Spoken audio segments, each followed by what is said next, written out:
السلام عليكم ورحمة الله وبركاته. أما بعد، ففي آخر حياة النبي صلى الله عليه وسلم جاءته رسالة من اليمامة مكتوب فيها: من مسيلمة رسول اليمامة إلى محمد رسول العرب. أما بعد، فلنا نصف الأرض ولقريش نصفها، ولكن قريشا قوما يعتدون. فأرسل له النبي صلى الله عليه وسلم رسالة عاجلة فحواها من محمد رسول الله إلى مسيلم الكذاب. أما بعد، فإن الأرض لله يورثها من يشاء من عباده والعاقبة للمتقين.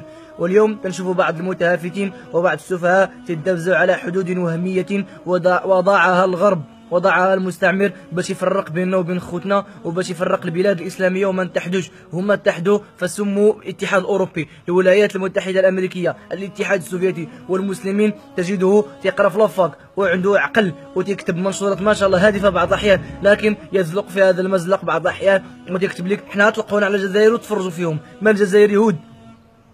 فهذا ليس بينه وبين الجزائر فقط، بل حتى بين مصر والسودان. جميع البلدان الإسلامية تحطوا فيها مشاكل. مصر والسودان فرقوهم ودار لهم مشكل في النيل، فديما مدبزين على النيل. ما عمرهم ما يتحدوا، ما عمرهم ما تولي بينهم اخوه، ما عمرها تولي بينهم العلاقات تجاريه ولا يعاونوا بعضياتهم، ولاو عديان بحال احنا خارجين من واحد البطن وهو بطن الاسلام، ومع ذلك بحال احنا يهود بيناتنا، ولا بحال احنا ما عرفت شنو. بعض البلدان فرقوها بالطائفيه، لا هادو خوارج، لا هادو داعش، لا هادو هادي، لا هادو هادي. فالانسان ولا الطائفيه هذه راه ماشي اولا ندبزوا عليها مقارنه مع فلسطين اللي خاصنا نقضوا. حنا خاصنا نتحدوا، واخا كانوا هادو مخالفين لينا، حنا تجمعنا الله، رب واحد، تجمعنا قران واحد، قبله واحده، نبي واحد، بزاف الحوايج تجمعنا فيهم. علاش نتحد انا مع امريكا ولا مع يهودي باش نحارب واحد نجتمع معايا في هاد الربعه د الحوايج؟ علاش ما نخدم عقلي؟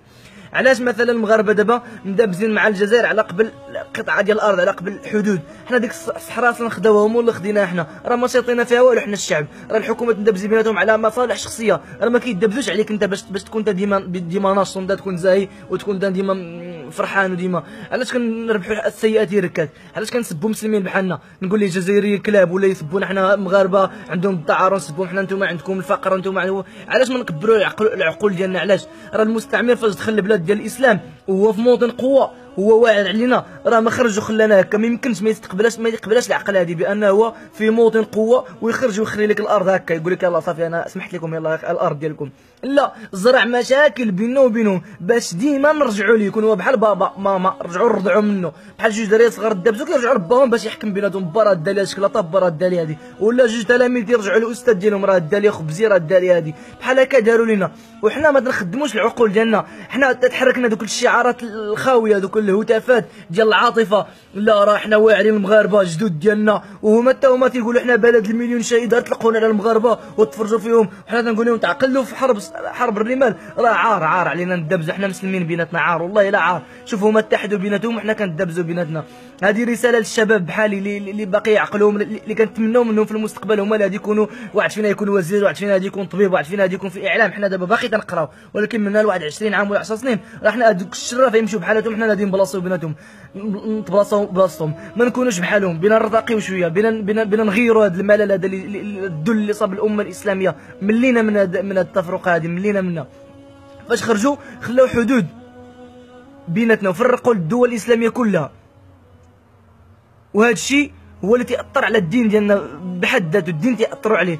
ما نتحدوش باش نقدوا المسلمين ديالنا خوتنا في فلسطين تيضطهدوا، في افريقيا الوسطى، في بورما، في اي بلاصه المسلمين تيضطهدوا، وكل واحد تيقول الحمد لله انا ما جاوش المغاربه، ما جاو لناش حنا. الجزائر تيقولوا حنا الحمد لله ما عندناش حرب، ما عندناش. شكون اللي بينقذ فلسطين؟ شكون اللي بينقذ بورما؟ شكون اللي بينقذ سوريا الان؟ شي كون كانت الدوله العثمانيه ما غاديش تكون هادشي في سوريا دابا. واحد يا خيل الله يركبي، المسلمين محلوا الباب الجهاد، يدوزوا من الجزائر، يدوزوا من اي بلاصه ويتجمعوا ويفتكوا بداك المجرم بشار الاسد، يفتكوا بروسيا، يفتكوا بكاع دوك المساقط الودين تاع ما كانت تتحرك ديك الساعه فاش كانت الدوله العثمانيه. ولكن فاش فرقونا داروا فينا ما بغا، فرق تسد، ولا هما تيتحكموا فيك، يجيو يقتلوك، يدوا لك اللي بغاو، يدركوا دوك اللي حداك ما يقدرش يهضر. علاش؟ حيتاش يقول ماشي احنا بوحدنا، وهي راه غير حدود وهميه.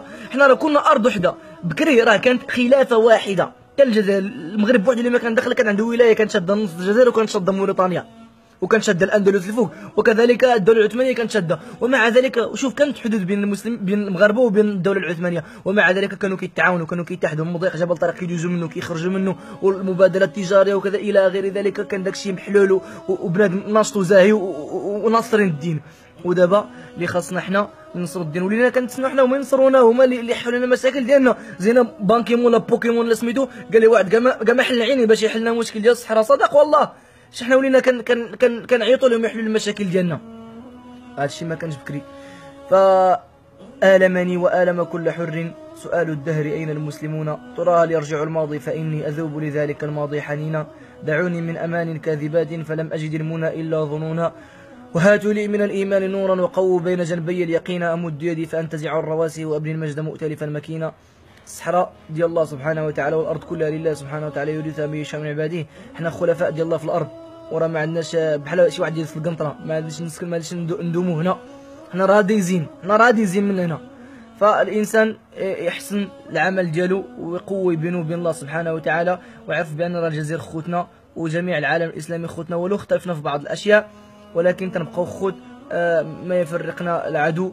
ونتمنى من الله سبحانه وتعالى توصل الرسالة وينتشر الفكر ديال السلام والأخوة والمودة بين المسلمين، ونحيدوا هذيك العصبية والجاهلية ودوك الشعارات ودوك الصفحات اللي كيديروا فتنة. راه همهم يرجم، راه همهم غير الجيش وسميتو داكشي، راه ما كاينش شي حاجة.